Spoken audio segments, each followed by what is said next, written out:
Okay mga tol, pag-usapan naman natin itong problema ng ating bansa pagdating po sa seguridad o national security po ng ating bansa. Dahil noon nga po nakita po na meron pong naging mayor ng Bamban. Yan po si Alice Guo. No? Isa pong questionable ang identity. At yun po napanagot na po ngayon at meron pong action na po doon. Yan po nakakulong na. Kakaso po nito na qualified human trafficking kung di po tayo nagkakamali.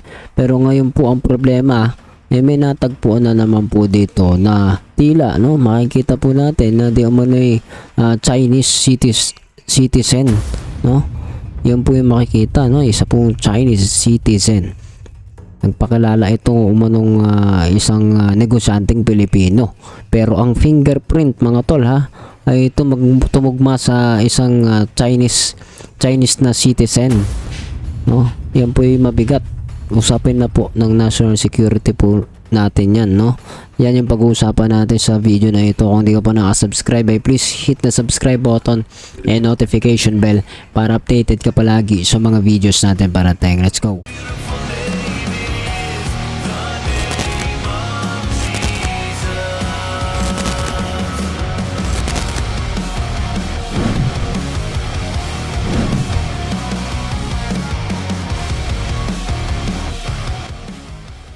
So yun na nga mga tol, no?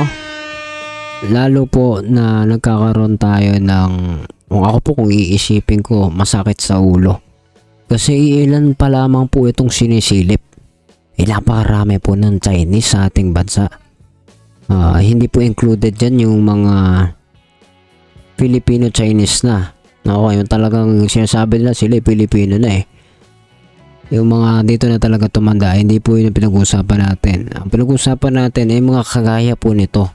Iilan pa lang po yan na nakikita. Pero pagka sinuyod po talaga siguro yung ating bansa, hindi natin alam, no? Matindi po talaga.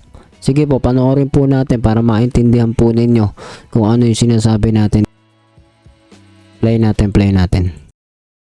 Hinarap sa Senado ang isang mining executive na sinasabing ala Alice Guo. Nagpakilala siyang Pinoy pero tumugma ang fingerprint niya sa isang Chinese. Ang kanyang panatili sa bansa ay tinuturing ng national security concern. Narito ang aking report.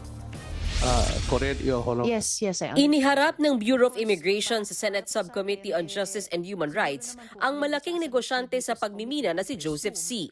Siya ang presidente ng Philippine Silk Road International Chamber of Commerce o PSRICC, isang samahan ng mga negosyanteng Chinese. Ang alegasyon laban kay C, pamimeke ng mga dokumento para makapagpanggap na Filipino. Sa impormasyong nakarating kay Senator Risa Hontiveros, Chen Zhongzhen ang tunay na pangalan daw ni Joseph C na isa raw Chinese. Sa pagdinig, nag-invoke si C ng kanyang right against self-incrimination. Nang tanungin ni Hontiveros kung siya ang Chinese sa si Chen Zhongzhen, kung saan siya pinanganak, lumaki at nag-aral. So, pwede nyo na bang tignan ulit itong letrato at sabihin sa amin kung kayo rin nga si Chen Zhongzhen? Your Honor, I import to be silent. Okay. Nagsisimula na akong feeling medyo schizophrenic. No? There's a Chen Zhongzhen na sinasabing siya rin si Joseph C. Pero kayo po, si Joseph Cuesi, hindi nyo masabi na kayo si Chen Zhongzhen. Ipinakita rin ni Hontiveros sa pagdinig ang ilang litrato ng pagdalo ni C sa pulong ng Communist Party of China noong 2021.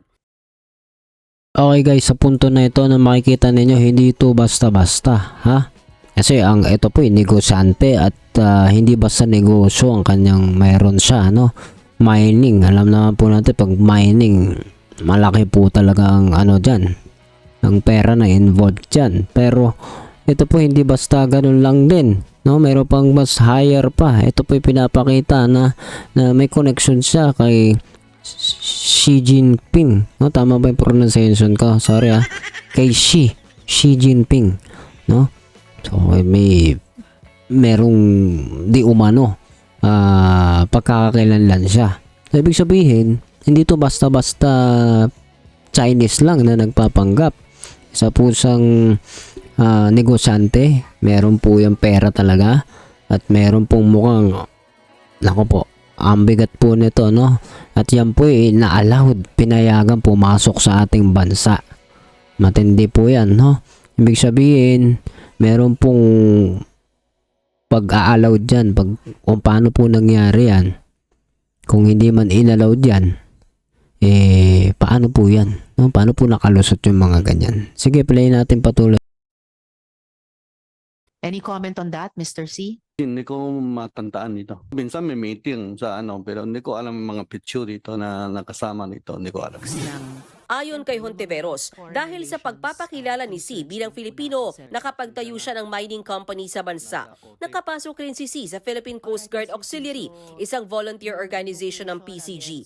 Ayon naman kay Immigration Commissioner Joel Anthony Viado, mismong si C ang umamin sa kanila na siya'y isang Chinese at Shen Zhongzhen nga raw ang kanyang pangalan, base sa mga isinumite niyang immigration documents. The Bureau of Immigration Biometric Section eventually issued a certification comparing the fingerprints that we have with the fingerprints provided by the Department of Foreign Affairs. Fingerprint records in our Alien Certificate of Registration Identification Card database pertains to a certain Chen Zhongzhen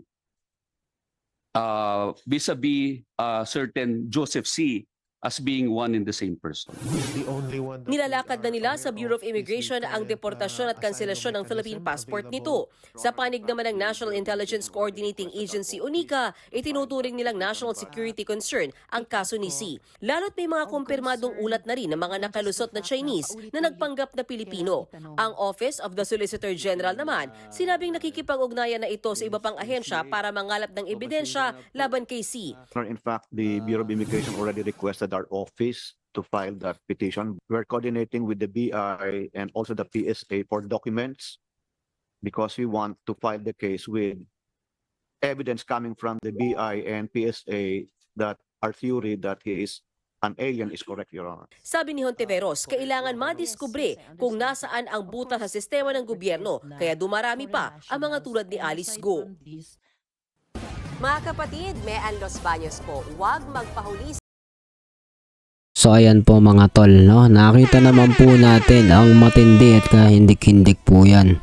Hindi lang po nare-realize ng marami yan, pero matindi po yan. Ibig sabihin nakakapag-infiltrate na sila sa sistema ng bansa, no? Dahil alam nila yung mga loopholes, alam nila yung mga kalakaran, maaari pati yung korupsyon. Kasi nga, 'di ba, ang past administration ng administrasyon ng Duterte, kilala po yan sa panahon natin ngayon na naging kaibigan ng China. At marami pong inallowed na mga bagay. Number one, yung isa po dyan ay Pogo. Ang ating dating Pangulo ay nagsabi, malinis yan. Pero nung yan po imbestigahan, human trafficking, kung ano-ano po yung nilalaman yan. Hindi lang po basta sugal, no? Sugal pa nga lang po, matindi na po Pero marami pa pala ng ginagawang krimen dyan. Talagang namutik-tik yung bansa po natin dyan. Kaya hindi po natin masising iba po natin mga kababayan na sinisisi po yung ating nakalipas na administrasyon sa mga ganito. Pero to be fair, no? Ngayon po, ang burden ngayon dito ay nasa kasalukuyang administrasyon. Paano susugpuin itong ganito? I believe mahirap po yung deportation, no? Kasi babalik nila sa bansa, 'di ba? Kumbaga parang epic fail lang or pwedeng mag-retrial lang pag punta ulit dito sa ibang paraanan.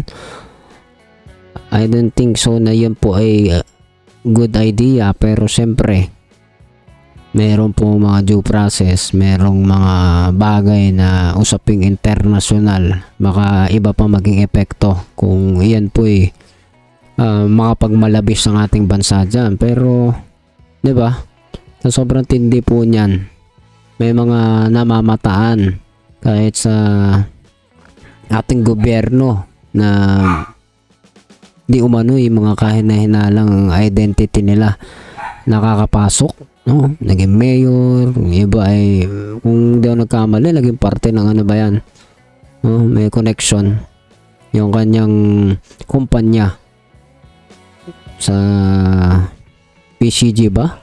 Hindi ko sure Panoorin na lang ninyo yung balita pero yan po nakakabahala at nawa maiayos po yan. Magawan po talaga yan ng matindi na pag-uusisa at kung paano po yan ma-prevent mangyari itong mga ganito. Prayer lang po ang lahat, no? Pero ikaw, anong masasabi mo, no, sa bagay na ito? Comment down below, pag-usapan natin sa comment section. As much as possible, magre-reply po tayo dyan. And please do not forget to hit the subscribe button and notification bell para updated ka palagi sa mga videos natin parating.